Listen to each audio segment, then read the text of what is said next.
I spotted something interesting in the uploader earlier this week. It was a video piece on the future of fuel presented by someone called Max Berry. It was for his final year uni project, for which he was awarded 95%. Fair play to the lad.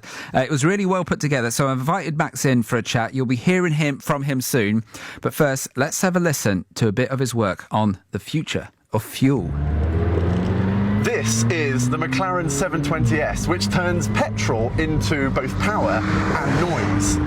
Now, it's predicted even by 2030, half of all cars on the road will still run on fossil fuels. So it begs the question, what is the future of fuel?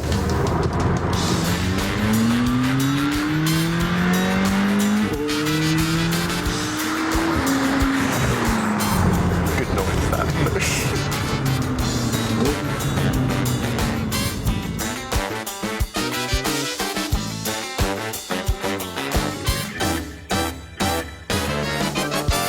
And I'm delighted to say that Max Berry is joining me in the studio right now. Good evening, Max. Hello. Hello, Chris. How are you doing? Not too bad. Yeah, not too bad at all. Thank you so much for uploading your work. No, well, thank you for featuring it. I really appreciate it. It's very nice of you. Not a problem. Yeah, because we, on Upload, we welcome all sorts of spoken word. So sure. it often catches the attention of comedians, poets, storytellers. Yeah. But we don't always catch the attention of, journalists, presenters, and we're very keen for those guys to get in touch as well. So I'm glad that you sent in your earlier. That was for your final year project. So were you at Bristol Uni? I wasn't actually. So I was at UE in Bristol. Oh, UE, so University of the West of England. Yeah, and it was my third and final year piece. Rather than doing a dissertation, I wanted to make a 10-minute documentary. Yeah, and back at about last year. That's great that you've got. They said, do you want to write a really long essay, or do you want to go and film a documentary? Yeah. I was very glad. I think 8,000 words or 10 minutes of video. 10 minutes of video is certainly my niche over 8,000 words.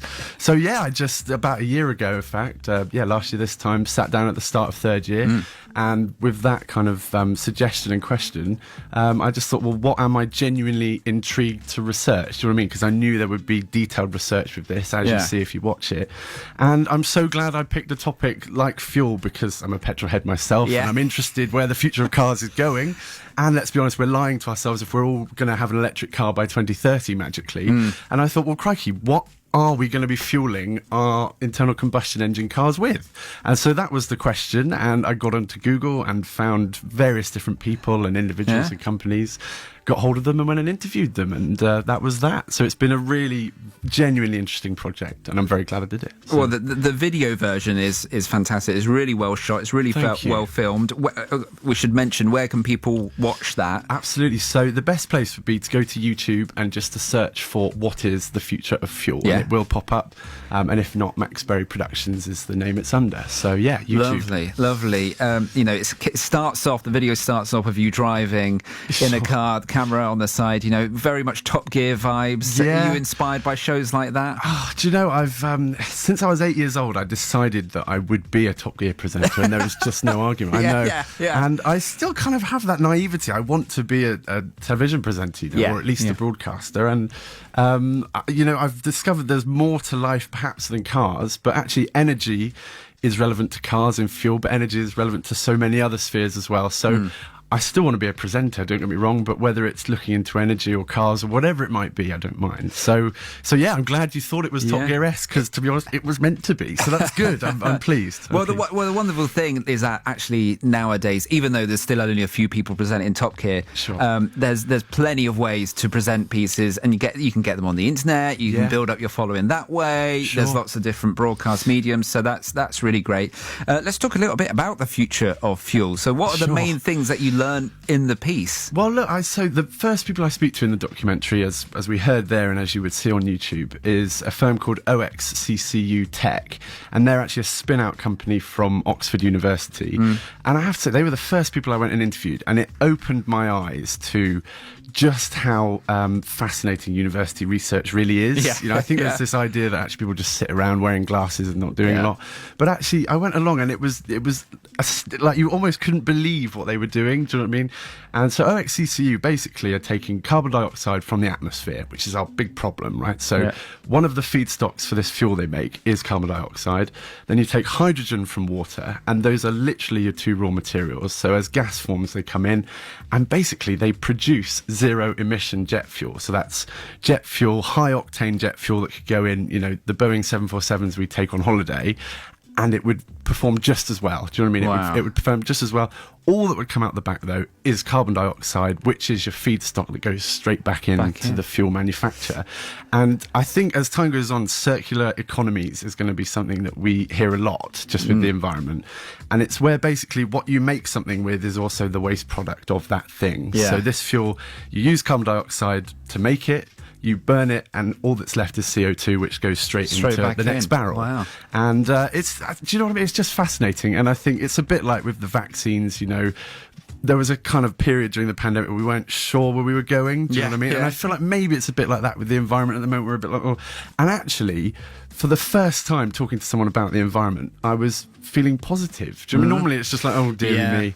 And actually, you know, I'm not going to sit here and say we'll be fine, but this is a route to being fine. Do you know what I mean? Yeah, And it genuinely was inspiring. So yeah, it's been really fascinating. And that's what I think is probably the future of, say, petrol, because I think fossil fuels really are dead, let's be honest. And these can replace them. I mean, we can have our Ferraris with V10s, zero emission, do you know what I mean, and V12. So who's arguing with that? Yeah, it's really, really interesting. Of course, it's a very hot topic right now with the cost of fuel, energy prices. Fracking is in the news today, obviously. So, yeah, really fascinating stuff. And 95% is what you got for the piece. Yes. You must be quite happy with that, right? I was pleased with that, of course. I had no real idea because I knew, obviously, that it was a university piece, during a final year project. And I've made a lot of similar projects in the past. And by similar, I mean involving cars. Do you know what I mean? And me sat there talking rubbish. Yeah. But with this, there was more science and kind of more serious talking to scientists, do you know what I mean? And I was a bit worried that maybe it was a style I hadn't necessarily tried before. But actually, I think hopefully it works, do you know what I mean? And clearly by the mark I got, that was the case. So I was very pleased. But I have to say I was a little bit unsure because, as you say, some of it's quite relaxed, do you know what I mean? And that's my style, I think, in terms of presenting. And I like that. And I think it's digestible and entertaining. So I was a bit worried it might not go down that well. But as you say, it did. I was very pleased. Thank you. Yeah, well done. And, you know, and you've mentioned that you've got ambitions to become a presenter. You like to do TV, radio. I would. I mean, so as you say, I've just finished at UE and had 3 years there here in Bristol. And wherever I could, I'd be doing sort of community radio. Do you know what I mean? And I've done that for a long time, actually, since even before video, thinking about it. And I enjoy radio, but I always feel like, and this is probably the wrong place to say it, but I always feel like it's missing that visual element. Do you know what I mean? Yeah. And I enjoy, you know, you can see what you're talking about. Do you know what I mean? And I've always loved that with video. So yeah, I don't know. Being a presenter is a tricky thing, but that's what I've always wanted to do. Yeah. Well, you can do both. You do radio and TV. And I think doing what you're doing, as in just actually getting out there and filming stuff. Before we came on air, you mentioned that your dad helps you out with a lot of the filming. So in the piece, the future of fuel, there's some shots where you're talking to the camera, driving around, and that's actually your dad filming you. So it's for the pieces where I'm talking to the camera, I have a sort of windscreen mount, very similar to like what Top Gear and the Grand Tour would use. And for those, to be honest, it is me driving around on my own, unless there's someone there whose car it is, which is often the case. What Dad is useful for, bless him, is driving the car. Do you know what I mean? So the tricky thing with the reviews is I can sit in there and talk, because I make quite a lot of video sort of car reviews, which are on YouTube as well. And that will be mostly driving around, talking to the camera, but obviously then you need those critical shots of the car coming past. And so Dad's very handy for driving whatever car it might be while I'm stood at the side of the road getting him come past.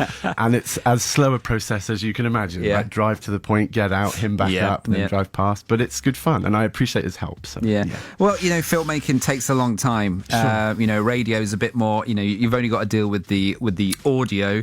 Whereas TV, especially if you're not doing it live and you're building a piece, it takes a lot of takes, doesn't it? And you know, if you're perfectionist. It will take you some time to get to the point where you're happy with it. It does. But that's where the sort of the dedication and the perseverance comes from. I was going to say, I actually almost measure sometimes how long a project's taken in, how many terabyte hard drives I end up using to store the project. Do you know what I mean? And I get through those like they're going out of fashion. Honestly, I've just started a new one today, and they do just get filled with outtakes, as you say. And for that 20-second bit of monologue at the wheel, you have like tons, just gigabytes and gigabytes of video data. But that's the downside. Audio, much smaller files. Yes, so that's that is true. That is true. Well, Max, it's been an absolute pleasure having you on the show. Best of luck with the future. We've mentioned your YouTube channel already. Would you like to give it another mention? Of course, yes. It's Max Berry Productions. Just search for that on YouTube, and I'll love you forever. That'd be great. And have you got some more videos on the way, maybe? So, yes, actually, funny you should mention, just over the weekend, we've been filming I've been sort of drawing up storyboards for months, in fact nearly years, and it's a car versus boat race. Nice. And the plan was to try and get hold of some synthetic fuel as well to run in the car and the boat to prove the stuff works.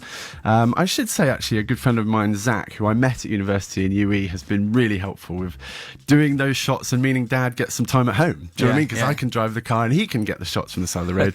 So I appreciate his help. So yeah, we've got that boat versus car race, which is coming along, and that was a lot of fun shooting that. And actually planning to go back and visit various people from the documentary and sort of get an update in a year's time, do you know what I mean, or even 6 months. So stuff on the horizon. They could become the big players of the future, these guys. I think so, and I don't think it'll be long before at petrol stations we will see some of the names you see in the documentary labelled there. And actually, yes, synthetic fuel is expensive, but so are other means of being zero emission. Do you know what I mean? And what are we trying to do here? Save the planet or save some money? I think that's probably the thing. So wise words. So thank you though. It's been really nice coming in and chatting to you. Thank you very much, Max. Have a lovely evening, and we'll see you soon. Okay. Thank you. Cheers, Chris. BBC Radio Bristol.